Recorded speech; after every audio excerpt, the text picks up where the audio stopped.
इस वीडियो का पार्ट 1 हमारे चैनल पे अपलोडेड है, जिसमें हमने देखा था कि मीहो अपनी बहन यूजिन के कातिल को ढूंढ रही है, जिस कारण उसका शक किमर जगह पे किया, पर उन दोनों ने सब कुछ नहीं किया था। यूजिन का पति कैंग होश में आके गवाही दे देता है और पुलिस मीहो को पूछताछ के लिए पुलिस स्टेशन बुला लेती है। कैंग ने गवाही में बोला था कि वो जब यूजिन से मिला तो उसे शक था कि वो अपने पास्ट के बारे में कुछ छुपा रही है, पर फिर भी उसने यूजिन से शादी कर ली। फिर जब यूजिन ने सोशल मीडिया ज्वाइन किया तो वो पागल होने लगी, छोटी छोटी चीज के लिए कैंग से लड़ने लगी क्योंकि उसे हर चीज में परफेक्शन चाहिए थी। आहिस्ता आहिस्ता तो वो पागल होना शुरू हो गई। उसकी इनसिक्योरिटीज को खत्म करने के लिए कैंग ने अपना घर भी उसके नाम कर दिया। सब बेहतर होने लगा था, पर फिर मीहो के वापस आने के बाद यूजिन का डिप्रेशन वापस आ गया और इस डर से कि मीहो से पास्ट के हवाले से ब्लैकमेल करेगी, यूजिन टेंशन में रहने लगी। फिर बच्चों को ट्रिप पे भेज के यूजिन ने कैंग को घर जल्दी बुलाया, जहाँ वो फुल ड्रंक होके कैंग से पूछने लगी कि वो उसे कैसे मारने की प्लानिंग कर रहा है। तभी एकदम गेट पे मीहो आ गई। कैंग को लगता है कि यूजिन और मीहो ने मिलकर उसे मारने की प्लानिंग की है। मीहो के जाने के बाद यूजिन ने गुस्से में नाइफ निकाल के खुद को ही मार लिया, जबकि कैंग ने उसे रोकने की बहुत कोशिश की थी। बेहोश होने से पहले भी कैंग ने यूजिन को मीहो से बात करते सुना, जब उसे बुरा भला कह रही थी। अब जबकि मीहो को घर की पेमेंट और अपनी माँ के बिल्स पे करने के लिए पैसों की जरूरत है और उसे कैफे में यूजिन से पैसे भी लेते हुए देखा गया, तो शक उसी की तरफ जाता है, जिससे खैर किम के कहने पर उसका लॉयर पति आके बचा लेता है। फिर मजीद वो किसी भी मदद से इनकार करता वहाँ से निकल जाता है। कैंग को जब पता चलता है कि मीहो के पुलिस ने छोड़ दिया तो वो बहुत गुस्से में आ जाता है। वहाँ घर पहुँच के मीहो को पता चलता है कि यूजिन के ससुर ने घर का कोड चेंज कर दिया है और उसे बच्चों से भी दूर रहने का कहता है। सीन्स किम पे जाते हैं जो अपने पति से नई नानी रखने की बात करती है और वो मान जाता है। मीहो कैंग से मिलने हॉस्पिटल जाती है ताकि उसके झूठे इल्जाम की वजह जान सके, फिर कैंग उसे अवॉइड करता बड़े तरीके से वहाँ से निकल जाता है। वहीं हॉस्पिटल में मीहो से किम मिलने आती है, जो उसे जोहारा के साथ उसकी मीटिंग रखने की रिक्वेस्ट करती है, क्योंकि जोहारा उसका फोन नहीं उठा रही थी। यही नहीं, किम मीहो को बताती है कि जब यूजिन ने उसका जंगा का सीक्रेट उन्हें दिखाते हुए ब्लैकमेल किया तो जंगा के सर पे खून सवार हो गया, इसलिए वो भी यूजिन की वीकनेस ढूंढने लग गई थी, जो उसने ढूंढ भी ली थी, पर किम को आज तक पता नहीं चला कि वो क्या बात थी। सीन्स जंगा पे जाते हैं, जिसके पास से पता चलता है कि उस रात जब यूजिन का खून हुआ वो बेचारी तो अपने नशेड़ी भाई की काली करतूतें छुपाने में लगी हुई थी, पर उसके पति सूबिन का उस रात कोई अता पता नहीं था। वहीं हम सूबिन को देखते हैं, जिसे जंगा का भाई उसके पास का कोई राज पता होने की वजह से ब्लैकमेल करते हुए नौकर की तरह इस्तेमाल करता है। कैंग अपने क्लिनिक जाके अपने रूम को लॉक करता, वहाँ छुपाया हुआ अपना कोई फोन निकाल के उसमें से डेटा डिलीट कर देता है। मीहो से मिलने उसके क्लिनिक तक पहुँच जाती है और कैंग के ना चाहते हुए भी उसे मीहो से बात करनी पड़ती है, फिर वो अपनी बात पे कायम रहते हुए मीहो को ही यूजिन के पागल होकर आत्महत्या करने पर मजबूर करने का इल्जाम देता है और वहाँ से निकल के अपना वो फोन तोड़ देता है। मीहो बच्चों से मिलने उनके स्कूल जाती है तो डिस्प्ले पे उसे जियोल की कोई ड्राइंग नजर नहीं आती, जिस पर उसे टीचर से पता चलता है कि एक दिन यूजिन ने स्कूल में आके बहुत ड्रामा किया था और जियोल की स्केचबुक ले गई थी। उसके बाद से जियोल ने ड्राइंग करना छोड़ दी। वहाँ किम जोहारा से मिलती है तो उसे पता चलता है कि जोहारा कुछ वक्त के लिए जॉब छोड़ रही है, जिस पर किम उसे अपनी बेटी की नानी बनने की ऑफर करती है। जियोल और हेयोल के साथ पढ़ने वाली एक बच्ची की मदर ने मीहो से मिलवाने में मदद करती है, तो उसे मीहो को पता चलता है कि यूजिन अपनी पर्सनल लाइफ के बारे में किसी को बताने वालों में से नहीं है, पर अगर मीहो को उसके बारे में कुछ जानना है तो वो मॉम्स के ग्रुप का सीक्रेट चैट बॉक्स देख सकती है। वहीं सारी मॉम्स नाम के बगैर अपने सीक्रेट्स शेयर करती हैं, क्योंकि यूजिन ने एक बार बोला भी था कि सीक्रेटली बाहर वालों से एडवाइस देना ज्यादा आसान है। उस चैट बॉक्स को चेक करते हुए यूजिन की तरह टाइप किया कुछ मैसेज मीहो को मिलते हैं, जिसमें लिखा था कि वो अपने हस्बैंड को मारना चाहती है, या एक माँ को क्या करना चाहिए जब उसकी बेटी अपने पिता की अजीब वीडियोस देख ले, जो पढ़ के मीहो शॉक हो जाती है। और वहीं हम कैंग को देखते हैं जो 50 शेड्स ऑफ ग्रे वाले ग्रे जैसे शॉक रखता है। इतना सब होने के बाद अब मीहो हर सूरत यूएसबी को अनलॉक करवाने की कोशिश में लग जाती है ताकि सच जान सके, और इसके लिए उसे एक आदमी भी मिल जाता है। वहाँ बेचारी जंगा अभी तक अपने भाई का कारनामा कवर करने में लगी होती है कि वो सूबिन को वापस ब्लैकमेल करते हुए उसके साथ सोसाइटी के फादर्स की मीटिंग में चलने के लिए निकल जाता है। किम का पति ली जब घर पहुँचता है तो जोहारा को वहाँ अपनी बेटी के नानी के तौर पे देख के परेशान हो जाता है, इससे उनके साथ डिनर पे रुकने के बजाय मीहो की मदद का बहाना करते हुए उसे अपने साथ फादर्स मीटिंग पे ले जाता है, लेकिन जाने से पहले कैंग को भी बता देता है। मीहो को तो ऐसे सस्पिशियस करके वो अपने साथ ले गया था जैसे वहाँ पता नहीं क्या होता होगा, पर वहाँ सारे आदमियों को देख के मीहो समझ जाती है कि ली सिर्फ उसे तंग कर रहा है, इसलिए कुछ देर बाद वहाँ से निकलने लगती है तो सूबिन उसे कैब तक छोड़ने जाता है। पीछे बाकी आदमी बातें करने लगते हैं तो मीहो अपना फोन वापस लेने आ जाती है, जिसमें उसने रिकॉर्डर ऑन किया हुआ था। बाहर आते ही वो देखती है कि जंगा का भाई सूबिन के साथ बदतमीजी कर रहा है और आखिर अपना सब्र तोड़ते हुए सूबिन उसे हिट कर देता है, जिसका गुस्सा जंगा का भाई मैनेजर पे निकालता है और आखिर जंगा को वहाँ आना पड़ता है। जगह गिराते हुए मैनेजर के आगे बात को दबाने का कहती है, जिसके बदले वो उसे ज्यादा पैसे भी देने को तैयार हो जाती है। ये सब देख के मीहो को उसके लिए बहुत बुरा लगता है। ली कैंग को कॉल करके मीटिंग में होने वाले सारे किस्से का बताता है, जहाँ हमें पता चलता है कि ली असल में कैंग को इस केस से निकालने में मदद कर रहा है।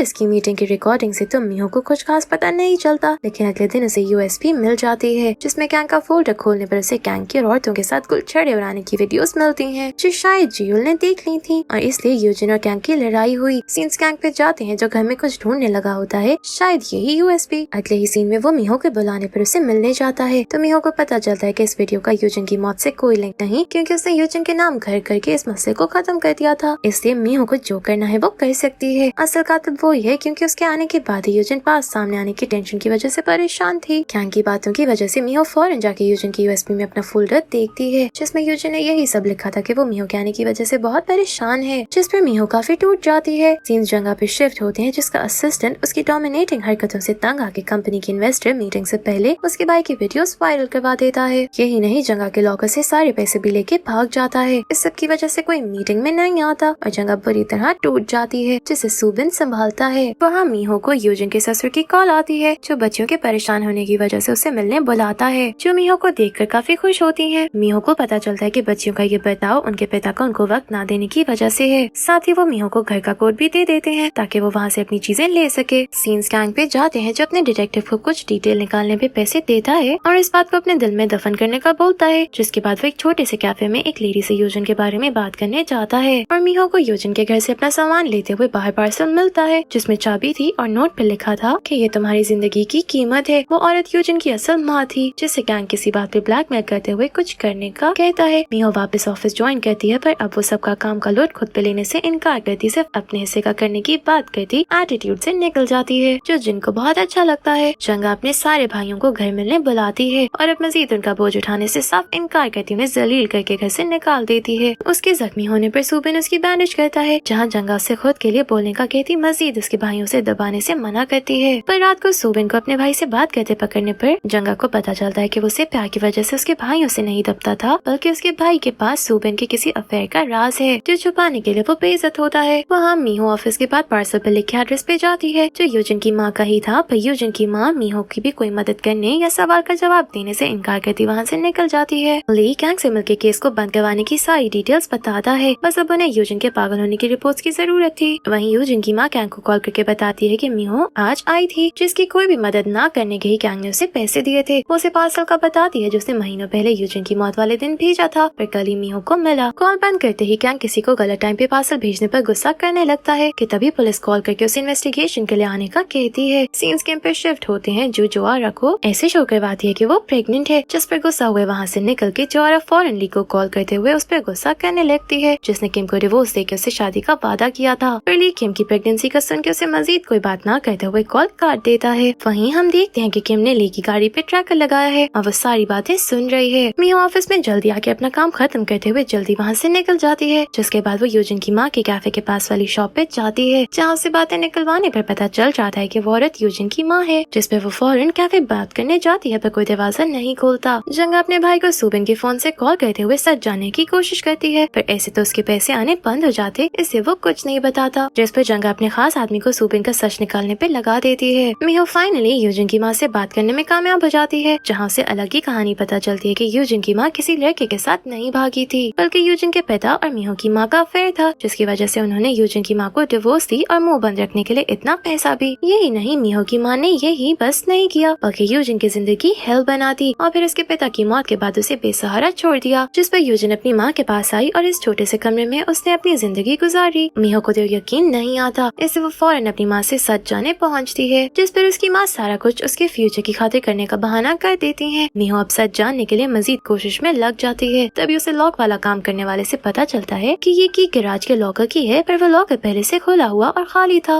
वहाँ यूजिन की माँ पार्सल वाले आदमी की वजह से कैंग को ब्लैकमेल करने लगती है, क्योंकि उसे लगता है कि वो जो भी इंसान है वो यूजिन का कत्ल करने के लिए कैंग का साथी था। इस बात से परेशान हुई कैंग वापस उस इंसान को कॉल करता है जो बताता है कि लॉकर खाली है, इससे परेशानी की कोई बात नहीं। वहाँ मीहो को एक और लॉकर तो मिल जाता है, पर वो भी खाली था। उसमें बस मीहो को एक फटी हुई ड्राइंग मिलती है जो लेके वो वहाँ से आ जाती है। कैंग अपने डिटेक्टिव को फिर किसी की इन्फॉर्मेशन निकालने को कहता है जो ये जी थी। कैंग पुलिस स्टेशन तो जाता है, पर हमेशा की तरह पुलिस को कोई खास सबूत नहीं मिलता। मीहो रात सोसाइटी जाती है, जहाँ से यूजिन के पार्सल वाली कंपनी का आदमी मिलता है, जो उसे डिटेल्स चेक करके बताता है कि पार्सल यूजिन की मौत वाली रात ही वहाँ पहुँच गया था, जिसके गायब होने की भी कोई रिपोर्ट नहीं आई थी। यानी उस दिन घर में कैंग और यूजिन के अलावा कोई था जिसने घर से निकलते हुए ये पार्सल उठाया। इस पे मीहो लिफ्ट की फुटेज खराब होने पर मेन गेट की फुटेज चेक करती है तो उसे ये जी निकलती नजर आती है। ली कैंग को बताता है कि कोई भी सबूत न होने पर पुलिस जल्द केस बंद कर देगी। वहाँ से निकलने पर ली जोआरा की कॉल से तंग आकर उसे ब्लॉक कर देता है, जो उसे उसकी बिल्डिंग की पार्किंग में पकड़ के बात करने लगती है। जहाँ ली साफ बोल देता है कि अगर किम प्रेग्नेंट है तो वो उसे कभी नहीं छोड़ेगा। इससे जोआरा को उसे सोचने के लिए टाइम देना होगा। ये बातें सुनने के बाद किम डिवोर्स के पेपर्स कबर्ड में छुपा देती है। मीहो पुलिस स्टेशन पहुँचती है तो उसे पता चलता है कि पुलिस सबूत न मिलने पर केस बंद कर रही है, जिस पर मीहो इंस्पेक्टर को पार्सल और ये जी की फुटेज दिखाते हुए इन्वेस्टिगेशन करने का कहती है, पर ये कोई खास सबूत न होने की वजह से पुलिस मना कर देती है। जिस पर मीहो ये जी से मिलने जाती है पर ये जी दरवाजा ही नहीं खोलती। इस पर मीहो अगले दिन उसके ऑफिस जाती है, जहाँ से पता चलता है कि ये जी के पास एक और नंबर है। मीहो को लगता है कि ये वही नंबर है जिसे किसी ने उसे यूएसबी के लिए मैसेज किया था। आखिर वो इसी नंबर का फायदा उठाते हुए ये जी को ढूंढ निकालती है और उसे बात करने के लिए मना लेती है, जिस पर हमें पता चलता है कि उसकी बेटी अडॉप्टेड है और वो ये राज छुपा रही थी जो यूजन के हाथ लग गया था। पर इससे ज्यादा वो कुछ नहीं जानती। पर उस दिन उसने अपने साथ लिफ्ट में सूबिन को देखा था, जिसे कैंग की कॉल आई थी। उसे ज्यादा तो कुछ नहीं सुना, बस यूजन का नाम सुना था। तो अब सूबिन से बात करने के लिए मीहो किम से उसका नंबर लेती है। तभी उसे यूजन की माँ की भी कॉल आती है, जो उसे कुछ बताने के लिए मिलने बुलाती है। वहाँ जंगा को पता चलता है कि उसका पति उस पर चीट कर रहा था। ये सुन के वो वहाँ से निकलती है तो हम देखते हैं कि वो आदमी असल में सूबिन के लिए ही काम कर रहा था। पर जंगा भी कम नहीं थी, वो वहीं मौजूद थी और सच जान लेती है। उससे पता चलता है कि सूबिन अक्सर यूजन से मिला करता था और यही जंगा के भाई को पता चल गया था, जिस पे वो उसे ब्लैकमेल करता था। यूजन की माँ मीहो से मिलने आती है तो मीहो किम को सूबिन को अपने साथ बिजी रखने का कहती है। वहाँ हम देखते हैं कि कोई लड़की इन दोनों की बातें सुन रही थी। यूजन की माँ से मीहो को कुछ खास पता नहीं चलता, इससे वो फौरन किम के घर सूबिन से बात करने चली जाती है, जो जंगा को बता चुका था कि वो किम के घर के बाहर है। मीहो जब सूबिन से यूजन के बारे में पूछती है तो वो घबराया हुआ बस इतना ही बोल पाता है कि उसका यूजन से कोई रिश्ता नहीं था। कि जंगा वहाँ पहुँच जाती है, जो गुस्से में मीहो को उसके पति से दूर रहने का कहते हुए सूबिन को वहाँ से ले जाती है। पर घर जाके वो सूबिन से सच उगलवाने की कोशिश करती है। फिर सूबिन उल्टा उसी पर गुस्सा हुआ वहाँ से चला जाता है। केस खत्म होने पर कैंग ली के साथ सेलिब्रेट करने लगता है, जहाँ ली उसे उस रात का सच जानने की कोशिश करता है। तो कैंग कहता है कि उसने यूजन को स्टैप किया था, पर फिर उस बात को मजाक में उड़ा देता है। ली के जाने के बाद हमें कैंग के पास से पता चलता है कि यूजन ने कैंग को मारने के लिए किसी को हायर किया था, जो कैंग को यूजन की एक ब्लैक यूएसबी में मौजूद रिकॉर्डिंग से पता चला। मीहो को यूजन की यूएसबी में सूबिन का फोल्डर नहीं मिलता तो वो सोशल मीडिया पे उसके बारे में कुछ ढूंढने लगती है। तभी उसे वहाँ जंगा के भाई का अकाउंट मिलता है तो वो उसे सच निकलवाने के लिए मिलने का कहती है। जंगा का भाई डबल गेम खेलते हुए सूबिन को भी मीहो से मिलने का बता देता है। जोआरा किम को उसके पति का बताने के बजाय एक मैरिड आदमी से अफेयर होने का बताते हुए मशवरा मांगती है, जिस पे किम उसे उस आदमी से दूर रहने का कहती है, क्योंकि एक आदमी जो अपनी पत्नी के साथ लॉयल नहीं तो उसके साथ क्या होगा। वहाँ से निकल के जोआरा ली को ब्लैकमेल करने लगता है, जो किम सुन लेती है। मीहो जंगा के भाई से मिलने पहुँचती है तो वहाँ जंगा और सूबिन आ जाते हैं, जहाँ जंगा अपने भाई और सूबिन दोनों को मारने लगती है और मीहो पे रिवील करती है कि सूबिन उससे शादी से पहले एक एस्कॉर्ट का काम करता था और इसी बात को राज रखने के लिए वो सबको पैसे देता रहा है, पर इस चक्कर में वो किसी को मार नहीं सकता, इससे वो उसके पति से दूर रहे, वरना जंगा मीहो का हश्र कर देगी। अगले दिन वो मीहो से ऑफिस मिलने आती है, जहाँ वो उसे ये जी के रिकॉर्ड्स और पिक्चर्स दिखाते हुए बताती है कि वो इतने लोन में होने के बाद भी एक लग्जरी वाली लाइफ गुजार रही है, जिसका मतलब वो कुछ छुपा रही है ना कि सूबिन। वहाँ कैंग दिन ब दिन पागल होता हुआ अपने पिता का ही हाथ जख्मी कर देता है, जिस पे वो बच्चियों की जिम्मेदारी वापस मीहो को दे देते हैं। जिन्हों मीहो बच्चियों के साथ लिफ्ट में जाते हैं तो वही सस्पिशियस बच्ची भी लिफ्ट में आ जाती है, ऐसे जैसे उन पर नजर रखे हुए हो। रात जिन के जाने के बाद कैंग घर आ जाता है, जो मीहो को अकेला पाके उसे ब्लैकमेल करने लगता है। वहीं मीहो को उसके फोन पे किसी से मिलने का मैसेज देखती है, ताकि वो इस केस के मसले को हमेशा के लिए खत्म कर सके। जब मीहो इस मैसेज के बारे में जिन को बताती है तो उसके साथ मिलकर सूबिन और ये जी दोनों पे नजर रखने का फैसला करती है। रात दोनों ही घर से निकल आते हैं। आखिर जंगा की बातों पे गौर करते हुए वो ये जी के पीछे चली जाती है, जो होटल में कैंग से मिलने गई थी। वहाँ वो उन दोनों के साथ वीडियो बना लेती है। ये देख के ये जी उसे ज्यादा तो नहीं बता पाती, पर कैंग के खिलाफ सबूत ढूंढने का कहती है। वहाँ हम देखते हैं कि सूबिन जंगा को धोखा देके घर से भाग रहा था, पर ऐसा नहीं कर पाता और वापस आ जाता है। यहाँ रिवील होता है कि यूजन का सूबिन के साथ अफेयर था, पर सूबिन उसे बताता है कि यूजन उसे उसके एस्कॉर्ट होने की वजह से ब्लैकमेल करते हुए उसका इस्तेमाल कर रही थी, पर आखिर उसकी मौत से पहले वो रिश्ता खत्म करने ही गया था। इस सुन के जंगा, जो इतनी जल्दी अपने प्यारों पे गिव अप नहीं करती, उसे माफ करते नई शुरुआत करने को मान जाती है। ये जी ने मीहो को जियुल की ड्राइंग से सच निकालने का बोला था, तो वो जियुल से सच उगलवाने की कोशिश करने लगती है। वहाँ जंगा के पास यूजन के खिलाफ जो सबूत था, उसी की वजह से उसने सूबिन को ब्लैकमेल किया था। इस पर जंगा वो सबूत जाके मीहो को दे देती है। जियुल की ड्राइंग और उन सबूतों से मीहो को पता चलता है कि यूजन की कैंग से पहले भी शादी हुई थी, जिससे उसकी एक बेटी है, जो और कोई नहीं वो ही सस्पिशियस लड़की है जो मीहो को फॉलो कर रही थी। मीहो के सबूत देने पर पुलिस वाला वापस कैंग से सवाल करने जाता है, जो जरा नहीं डरता, क्योंकि वो पहले ये जी को ब्लैकमेल करके चुप करवा चुका था। था। सीन्स किम पे जाते हैं जो अपने पति को डिवोर्स का नोटिस देते हुए उसके पिछले सारे अफेयर्स का प्रूफ उसके सामने रखते हुए उसे घर से निकाल देती है और परेशानी में ली कैंग की मदद से भी मना कर देता है। मीहो यूजिन की बेटी लेने का सच जानने के लिए उसकी माँ के पास जाती है, जहाँ हमें पास से पता चलता है कि इसी वजह से कैंग ने उसे ब्लैकमेल किया था। वहाँ हमें लेना की सोशल मीडिया से पता चलता है कि उसका किसी मैरिड अमीर आदमी से अफेयर था। इस मुश्किल वक्त में जिन मीहो को हर तरह से सपोर्ट कर रहा था क्योंकि वो उसके प्यार में पागल हो चुका था। कोई जिन पे हमला करता है जिन्हें फुटेज से तो नहीं पता चलता कौन है, पर मीहो से बाद में पकड़ती है तो उसे पता चलता है कि यूजिन की बेटी लेना है, जो मीहो को अपनी माँ समझ के उसे बदला लेने के लिए ये सब कर रही थी। जिस पे मीहो से सब सच बताने के लिए घर ले जाती है, जहाँ कैंग के बच्चे देख के लेना परेशान हो जाती है कि ये उसकी माँ का पति है। जिस पे मीहो की बहुत कोशिश के बाद वो रिवील करती है कि असल में यही मैरिड आदमी था जिसने लेना को मिलकर उसे इस्तेमाल किया था। कोई सबूत न होने के बाद भी पुलिस पैसे चाहते हुए भी मीहो की कोई मदद नहीं कर पाता। इससे मीहो ये चीजें मदद लेने जाती है, जो पैसे दरवाजा नहीं खोलती तो जिन उसे वहाँ से ले जाने आता है और बाहर जाने पर कोई मीहो पे हमला करता है, जिसे जिन बीच में आते हुए हीरोइक तरीके से बचा लेता है। जिनको हॉस्पिटल छोड़ के मीहो गुस्से में कैंग से लड़ने जाती है, जो उल्टा उसे ही बुरा भला बोल के वहाँ से निकाल देता है। जिनको जख्मी देख के मीहो को भी एहसास होने लगता है कि वो उसे कितना चाहती है। वहाँ हम देखते हैं कि ये जी गलत तरीकों से पैसे बना के घर से निकलने लगी होती है कि मीहो से रोक के बात करने अंदर ले जाती है, जहाँ ये जी उसे बताती है कि कैंग ने यूजिन को मारा है, जो ये जी ने खुद उनके घर में छुप के देखा था क्योंकि ये जी और कैंग के बीच यूएसपी की एक्सचेंज की बात हो रही थी। यानी एक और यूएसपी है जिसमें कैंग का कोई सच है। किम जो आरा की जिंदगी जहन्नुम बना देती है और इसे कहीं जॉब करने के काबिल नहीं छोड़ती। यही नहीं, जो आरा तो ली के बच्चे के साथ प्रेग्नेंट भी नहीं थी, जिसके बाद वो ली की भी जिंदगी मुश्किल करने का फैसला करती है। इसके बाद किम जंगा से मिलकर सब सही करते हुए उसे सब बता देती है, जिस पर जंगा से अपनी कंपनी में जॉब दे देती है। ली जब कैंग को केस रीओपन होने का बताता है तो कैंग उसकी गाड़ी लेके बच्चों को लेने चला जाता है। जो मीहो को पता चलने पर वो फौरन पीछे जाती है। कैंग जेल से यूएसपी का ही पूछ रहा था कि मीहो वहाँ पहुँच जाती है। किम और जंगा मीहो को घर जाता देख के उसे किम के डिवोर्स केस में गवाह बनने की बात करने पीछे जाती है, जहाँ से कैंग जबरदस्ती बच्चों को लेकर निकल रहा था कि उन दोनों की वजह से रुक जाता है। मीहो बच्चों को उनके पास छोड़ के कैंग से बात करने जाती है, लेकिन जंगा को कैंग के इरादे अच्छे नहीं लगते तो वो किम को बच्चों के साथ घर भेज के वापस आती है, जहाँ कैंग किम को जान के मारने की कोशिश कर रहा था, पर जंगा के आने पर मीहो बार बार बचती है और कैंग वहाँ से भाग जाता है। जेल से मीहो को पता चलता है कि यूएसबी बेड के ड्रॉर में थी, जिस पर वो चेक करने वहाँ जाती है और उसे एहसास होता है कि यूजिन यूएसबी नीचे फेंकते हुए ही बैल्कनी से लटकी थी और नीचे जाने पर उसे यूएसबी मिल जाती है, जिसमें रिकॉर्डिंग से पता चलता है कि कैंग ने उसे मारने के लिए आदमी हायर किया था। अब सच पता चलने की वजह से कैंग मीहो को किडनैप करके ले जाता है, पर इससे पहले वो उसे मार पाता जंगा, किम और जिन से बचाने पहुँच जाते हैं। कैंग को अरेस्ट कर लिया जाता है और सब ठीक होने लग जाता है। यूजिन की डायरी पढ़ने पर मीहो को एहसास होता है कि यूजिन उससे कितना प्यार करती थी और मीहो के मुंह मोड़ने पे वो कितना टूट गई थी। इससे वो अब यूजिन की बेटियों का ख्याल रखने का फैसला करती है, जिसमें जिन उसका साथ देता है और ये सब एक फैमिली की तरह रहने लगते हैं। वहाँ जंगा और किम कंपनी को वापस उसकी पोजीशन दिलाने में लग जाती हैं। इस बार भी अब ये सारी मॉम्स अपने बच्चों की खुशियों के लिए लड़ रही थी, पर किसी को हर्ट किए बगैर। और इसी के साथ ये सीजन यहीं एंड हो जाता है। Thank you for watching.